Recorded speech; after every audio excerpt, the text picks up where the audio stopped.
योग को अगर पैसे लेके मैंने दूसरों की तरह बेचा, तो मुझे नहीं लगता कि योग को मैं हर घर तक ला पाऊँगी। तो मेरा उद्देश्य है कि वैश्विक स्तर पे मुझे योग लाना है और आर्थिक रूप से असक्षम बच्चों के लिए मिशन कौंते चलाती हूँ ताकि हर वर्ग योग सीखे।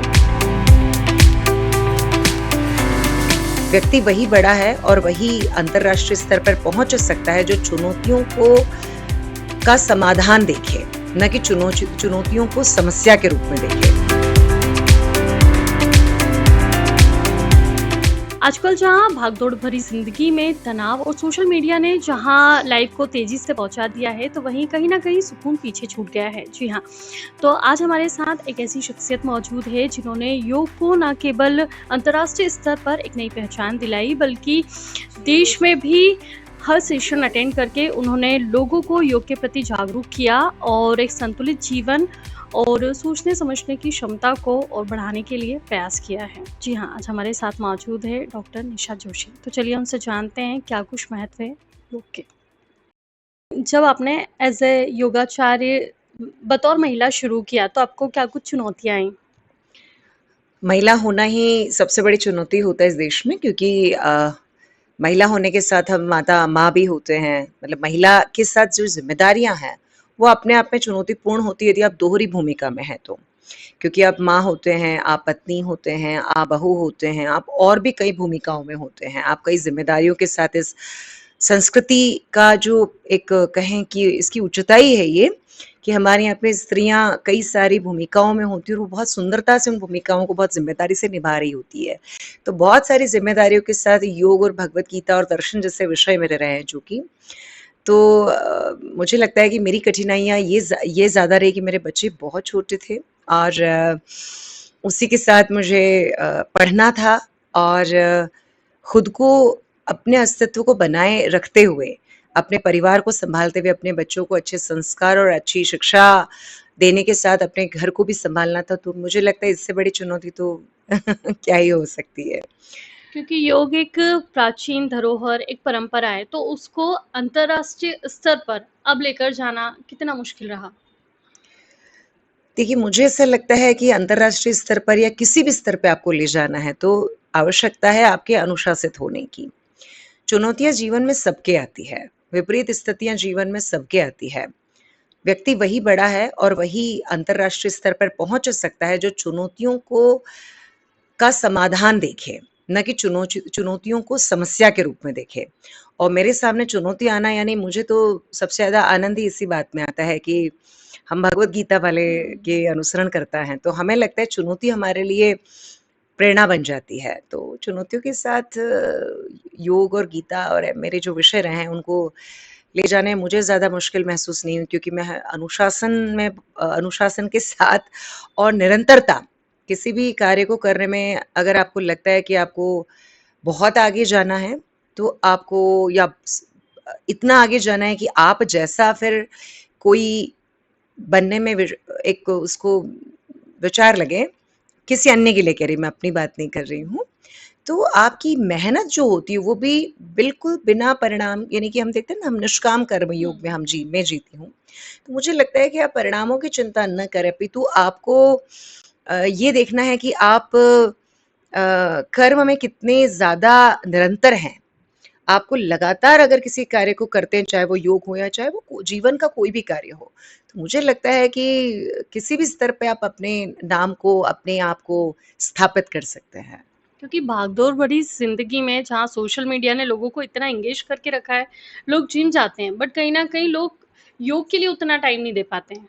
तो इस योग के प्रति मुझे लगता है कि जो भारत में एक जागरूकता होनी चाहिए और जिस प्रकार का योग के प्रति एक सोच निर्माण होनी चाहिए, वो उस स्तर पे हो नहीं रही है।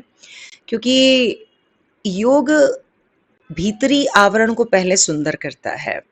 पहले आपके अंतर्मन पे वह असर पहले करेगा, लेकिन आज की दुनिया में या आज के सिनेरियो में हम देखें, तो व्यक्ति पहले शारीरिक सौंदर्य की ओर भागता है।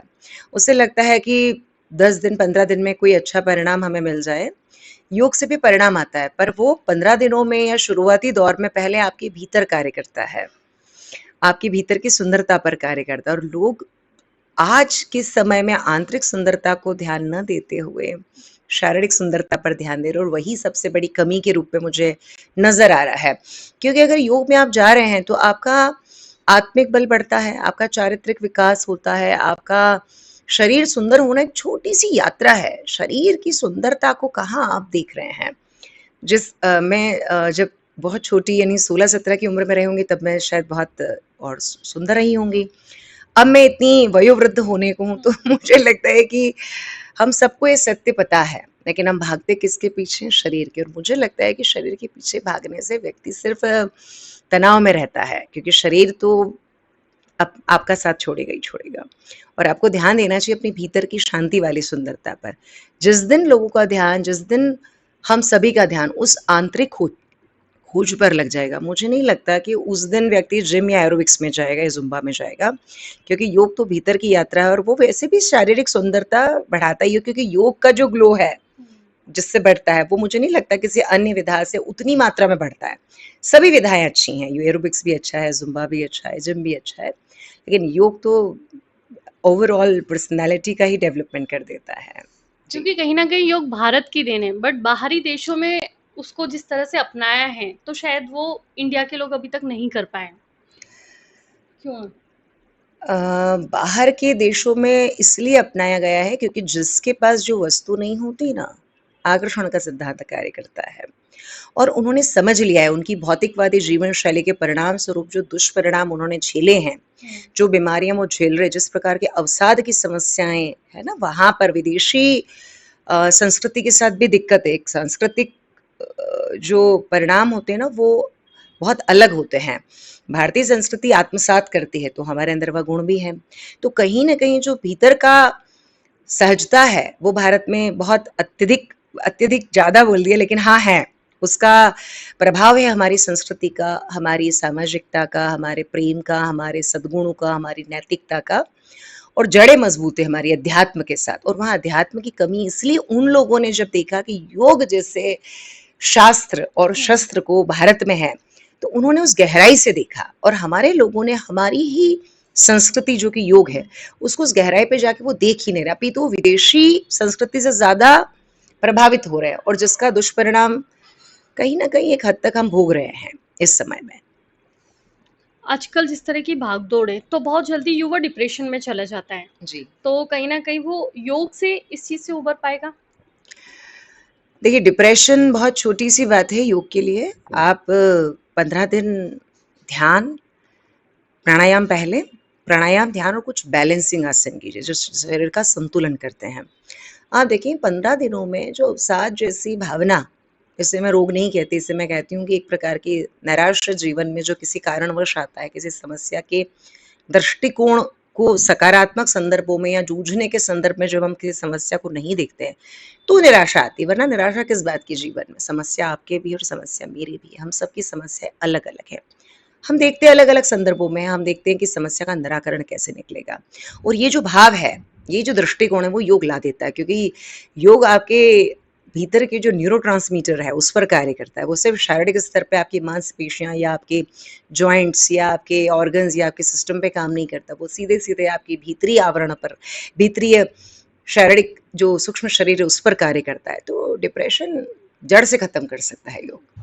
अब फ्री योगा टीचर मिशन कौनते भी चलाती हैं, तो कितने लोग अभी तक इस चीज़ से शिक्षित हो पाए? ये हमारी 7वीं बैच है। मिशन कौनते 7 चल रहा है, और मिशन कौनते का अर्थ है अर्जुन बनाना। कौनते मतलब अर्जुन।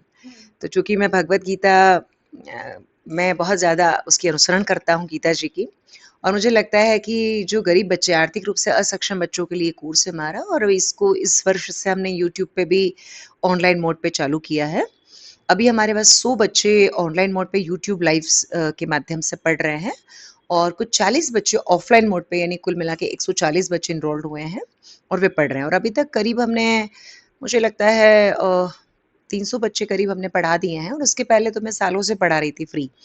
और ये कोर्स चलाने का कारण ये है कि जो बच्चे आर्थिक रूप से अपनी जीविकोपार्जन नहीं कर पा रहे हैं, तो छोटी छोटी जॉब करते हैं जिससे उनका आत्मबल कम होता है, तो मुझे लगता है योग जीविकोपार्जन का उच्च साधन है। इसमें आप योग शिक्षक भी होते हैं, आप समाज का उत्थान भी कर रहे होते हैं, और खुद के लिए भी एक अच्छी संदर्भ में आर्थिक रूप से सक्षमता ला सकते हैं, और साथ ही अपनी अच्छी पढ़ाई भी कर सकते हैं। आपने 2 से 3 घंटे, 4 घंटे योग करा लिया, होम विज़िट ले ली, गार्डन में कहीं करवा दिया और उसके बाद क्या होता है कि व्यक्ति अपनी पढ़ाई भी कर सकता है, अपने घर परिवार को समय भी दे सकता है और उसके साथ अन्य काम भी कर सकता है। और यहाँ पे इस योग टीचर ट्रेनिंग कोर्स का एक उद्देश्य यह भी था कि योग को अगर पैसे लेके मैंने दूसरों की तरह बेचा, तो मुझे नहीं लगता कि योग को मैं हर घर तक ला पाऊँगी।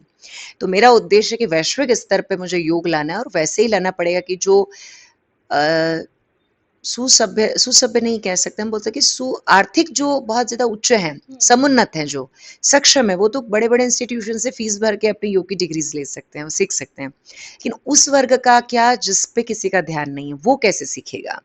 वो कैसे शिक्षित होगा? वो कैसे स्वस्थ होगा? तो इसीलिए मैं आर्थिक रूप से असक्षम बच्चों के लिए मिशन कौनते चलाती हूँ ताकि हर वर्ग योग सीखे और हमारा भारत जगत गुरु बने और उसकी एक छोटी-सी यात्रा है मिशन कौनते जो कि चल रही है और ईश्वर जब तक मुझसे चलवाए मैं चलाती रहूँगी। जैसा कि हमने जाने अभी निशा जी से उनके विचार और उनके हर शब्दों में जो युवाओं को एक जीवन जीने की सीख देती हैं।